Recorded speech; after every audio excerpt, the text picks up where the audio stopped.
Daudzi cilvēki, atbildot uz jautājumu, kādēļ tu vilcinies pievienoties jauna politiskā spēka veidošanai, min šādas iemeslus. Man nav laika, darbs, bērni, pašam sava dzīve. Nevēlos, ka manu vārdu publiski valkā un aplej ar dubļiem.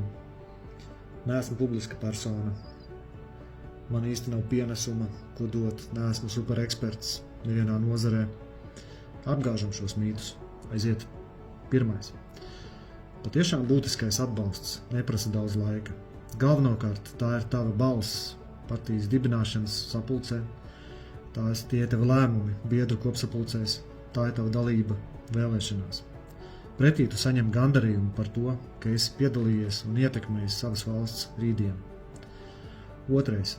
Jā, saprotu tavas bažas. Diskusija kultūra un politiskās cīņas var būt ļoti neglītas. Taču, ja nevēlies, tev sava partiskā piedarība nav jāpublisko. Tev nav jāpiedalās publiskās diskusijās, un neviens no mums bez tavas piekrišanas tevi starmešu gaismā nevilks. Trešais. Par publiskumu. Atkal, visiem partijas biedriem nav jākāpj uz skatuves. Nav jāiet ielās lāpu gājienos. Katrs var izvēlēties savu individuālo veidu, kā atbalstīt kustības mērķus. Ceturtais. Par ekspertiem.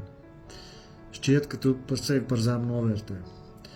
Tu būtu izbrīnīts uzzinot, cik daudz kas no tā, ko mēs zinām vai domājam, var būt noderīgs citiem, kad jāmeklē risinājumi problēmām vai izēja no sarežģītām situācijām.